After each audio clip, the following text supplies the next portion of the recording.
सोचिए हमारे भारत में ही एक ऐसा इलाका जहां बच्चे एक एक कर गायब होते रहे। उनके परिवार वालों द्वारा पुलिस को सूचना दिए जाने के बावजूद हर केस में पुलिस परिवारजनों को बरगलाती रही और कार्यवाही के बजाय टाल मटोल करते हुए कहते रहे कि भाग गई होगी, आ जाएगी, लेकिन किसी का एफआईआर दर्ज नहीं किया जाता है। और जब सच सामने आया तो पूरा भारत सन्न हो गया और न्याय के नाम पर सिस्टम को कटघरे में पाया गया।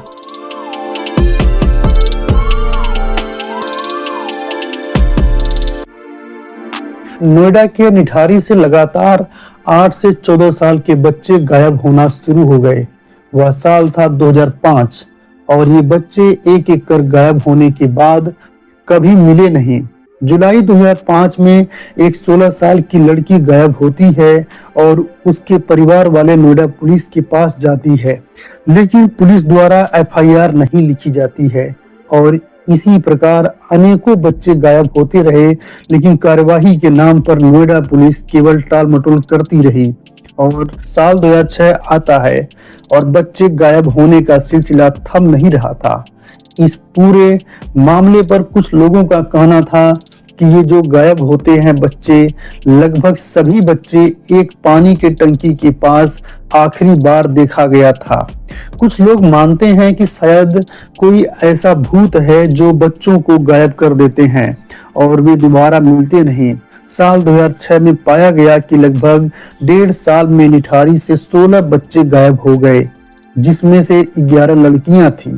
ये जो लोग गायब हो रहे थे सभी लगभग झुग्गी झोपड़ी में रहने वाले थे, लिहाजा परिवार वाले उनकी कड़ाई से जांच नहीं करवा पाती थी और पुलिस आसानी से उन्हें बरगला देती थी।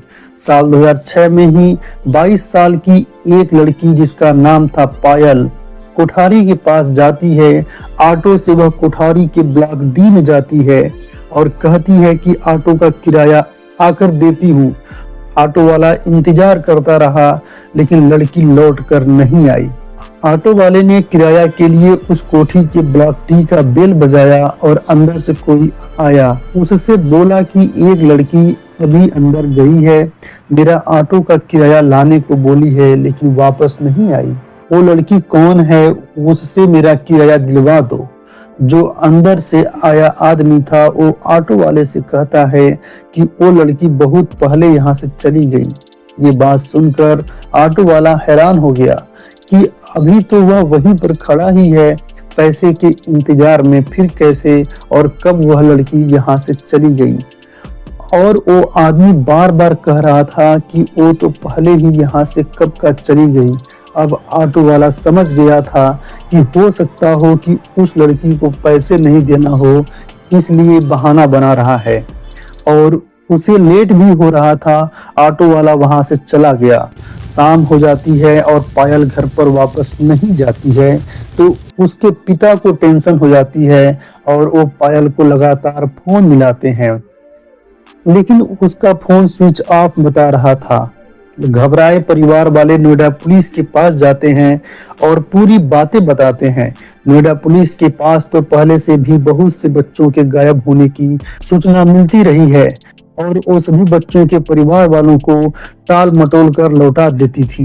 वही रवैया पायल के पिता से भी अपनाती है और उनको समझाती है कि लड़की है, कहीं गई होगी, आ जाएगी, या हो सकता है किसी के साथ भाग गई हो और आ जाएगी। लेकिन पायल के पिता रुकने वाले नहीं थे। पुलिस की बात नहीं मानी और एक वकील की सलाह पर सेशन कोर्ट पहुंच जाते हैं। सेशन कोर्ट में पायल के पिता ने कोठारी से गायब सभी बच्चों की लिस्ट बनाकर दाखिल करते हैं और बताते हैं कि ये सभी बच्चों के गायब होने की सूचना नोएडा पुलिस को दी गई है, लेकिन पुलिस एफआईआर दर्ज करने से इनकार करती रही है और उसकी बेटी पायल भी गायब है, उसकी भी एफआईआर लिखने से आनाकानी कर रही है। कोर्ट ने पुलिस को एफआईआर लिखकर जांच करने की आदेश देती है। कोर्ट के आदेश के बाद पुलिस पर दबाव बना, तब पुलिस छानबीन करना शुरू की। पता चला कि पायल आखिरी बार ऑटो से उतरकर उसी कोठी में गई थी। और उसके बाद उसका पता नहीं चला। ऐसे ही सभी बच्चों के गायब होने से पहले अंतिम बार उसी कोठी के आसपास देखा गया था, इसके भी गवाह बनते गए। पुलिस पता करती है कि यह कोठी है किसका, तो मालूम होता है कि एक बहुत ही बड़ा आदमी मुनिंदर सिंह पंढेर नाम के एक आदमी, जो कि पंजाब का रहने वाला था और करोड़पति आदमी था। मुनिंदर सिंह पंढेर पंजाब के चंडीगढ़ में रहते थे, लेकिन जब भी वे नोएडा में आते उसी कोठी में रुकते थे। उस कोठी में रहता था उसका एक नौकर, जिसका नाम सुरेंद्र कोली था। और बताया यह भी जाता है कि पंढेर की गैर मौजूदगी में सुरेंद्र कोली ही उस कोठी का मालिक हुआ करता था। जांच में पता चला कि यह कोठी पंढेर ने सन 2000 में लिखवाया था। मुनिंदर सिंह पंढेर सुरेंद्र कोली को सन 2000 में ही अपने यहाँ खाना बनाने के लिए रखा था। कोठी बड़ा, नाम बड़ा और पुलिस के साथ अच्छा तालमेल था मुनिंदर सिंह पंढेर का। और कोठी में बच्चे के गायब होने की साक्ष्य बताने लगे। साथ में कोर्ट का आर्डर था कि सभी मामले में एफआईआर दर्ज कर जांच करे। नोएडा पुलिस ने कोठी के मालिक को फोन कर सारी बात बताती है।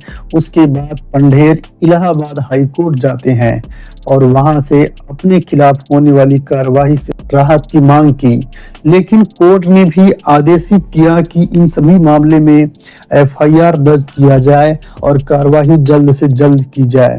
फिर क्या था, पुलिस ने एफआईआर दर्ज कर दिसंबर 2006 में जांच शुरू की और पुलिस ने लड़की के नंबर का कॉल डिटेल निकालती है और नोएडा पुलिस को लास्ट कॉलिंग मुनिंदर सिंह पंढेर से मिलती है।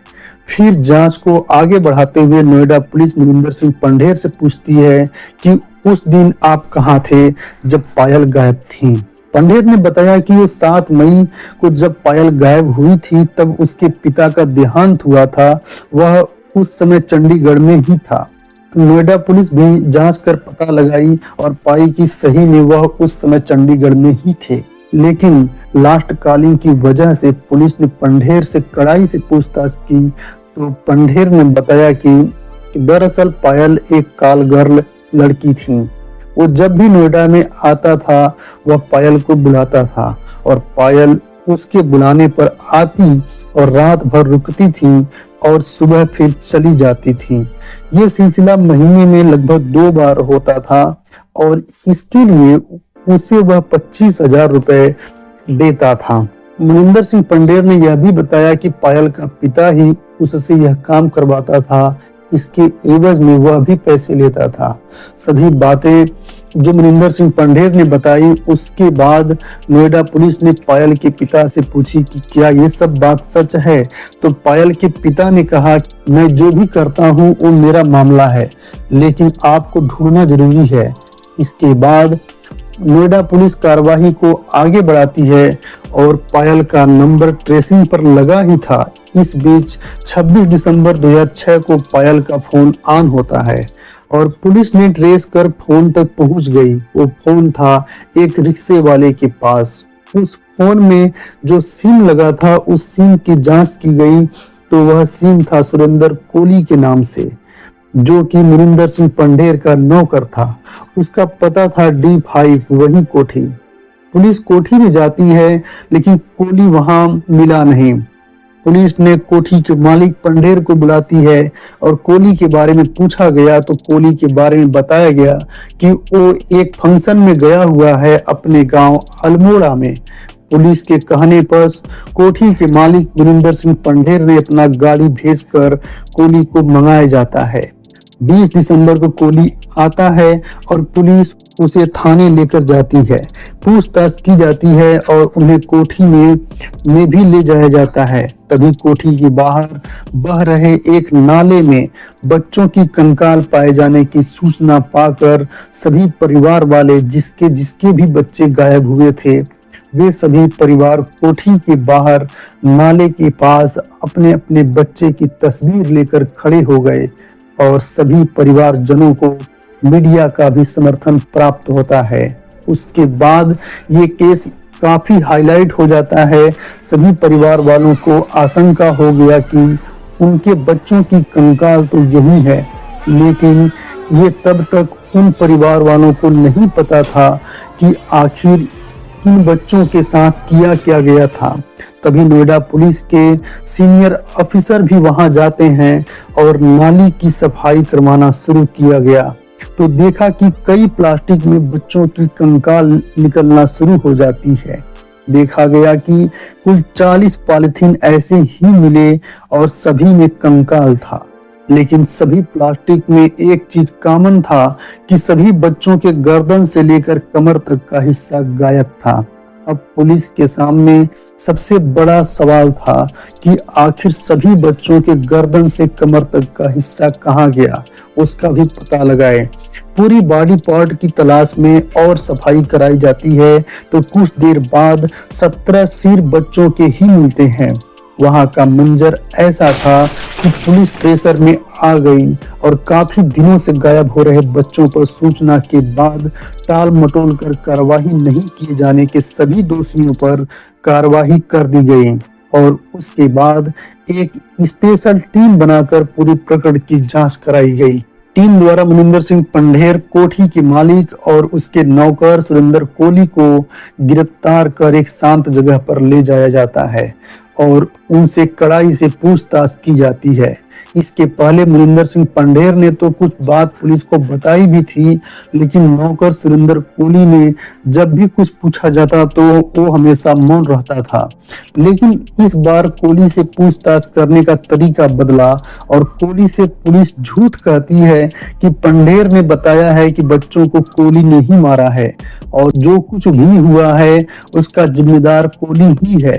तो कोहली ने सच बोलना शुरू कर दिया। उसने बताया कि जब कोठी का मालिक मनिंदर सिंह पंढेर लड़कियों के साथ रूम में होता था तो वह चुपके से यह सब कुछ देखता था और देखते समय उसे भी ये सब करने का मन करता था और बताता है कि जब पंढेर यहाँ पर नहीं था, ये बात उस दिन का है जिस दिन पायल गायब हुई थी। कोहली ने पायल को फोन किया कि एक नई पार्टी आई है, उससे तुम्हें मिलवाना है, तुम आ जाओ। पायल आती है और कोहली चाय बनाता है। चाय दोनों पीते हैं और पार्टी को देर हो रही है की बात कहकर कोहली कहता है कि जब तक वह आता है तब तक तुम मुझे इंटरटेन करो। तो पायल कहती है कि पैसे कितने दोगे? तो कोहली कहता है कि 500 रुपए। 500 रुपए सुनकर पायल ने कोहली को कुछ ऐसा कहा जिससे उसे काफी हर्ट हुआ और उसके बाद कोहली किचन में जाता है और दोबारा पीछे से आकर उसी के दुपट्टे से उसका गला दबाकर मार दिया और पायल की मौत हो जाती है। कोहली ने पुलिस को यह भी बताया कि उसने पायल की डेड बॉडी के साथ रेप करने की कोशिश की, लेकिन उसमें वो नाकाम रहा। उसके बाद उसके बॉडी को उसने ऊपर ले जाकर उसके बॉडी पार्ट के टुकड़े टुकड़े किए, सभी टुकड़ों को पॉलिथीन में भरा और उसी नाले में कोठी के पीछे फेंक दिया। कुछ देर बाद कड़ाई से पूछताछ करने पर कि पायल को तो तुमने मारा, लेकिन इन सब बच्चों को किसने मारा? पूछते समय पुलिस बच्चों की फोटो को दिखा रही थी तो सुरेंद्र कोहली एक एक कर सभी बच्चों को पहचान पा गया और सभी के बारे में बताना शुरू किया। उसने पहले एक लड़की के बारे में बताया कि ये लड़की D5 कोठी के बाहर ही खेल रही थी, तो उसने उसे टॉफी के बहाने बुलाया और उसके बाद उसका गला घोटकर मार दिया और उसके बाद उसके बॉडी को कोठी के छत पर ले गया और उसके साथ सेक्स करना चाहा, लेकिन बताता है कि ऐसा करने में वह नाकाम रहा और फिर ठीक पायल जैसा ही उसके भी बॉडी का कई टुकड़े किया और वैसे ही प्लास्टिक में भरकर रख दिया। और इतना ही नहीं, उसने बताया कि उस बॉडी के कुछ पार्ट को निकाल कर वह किचन में ले जाकर कुकर में पकाया और खा गया। इतना भयावह कहानी को सुनकर अधिकतर पुलिस वाले उस कमरे से बाहर आ गए, मानो उनकी सुनने की क्षमता जवाब दे रही हो। और कुछ देर बाद सभी पुलिस अफसर बाहर आ गए और आपस में बात कर अपने सीनियर अफसर को सारी बातें बताई। कि ये तो आदमखोर किस्म का आदमी है, इससे पूछताछ करना काफी कठिन है। लेकिन कुछ देर बाद फिर से पूछताछ की जाती है तो सभी बच्चों के बारे में एक एक कर बताता चला गया। एक कहानी और बताया कि एक लड़की वैसे ही बाहर थी, उसे कोठी में काम देने के बहाने अंदर बुलाया और उसके ही दुपट्टे से उसे मारकर उसे छत पर ले जाकर उसके साथ भी सेम वैसे ही किया जैसे सबके साथ किया करता था।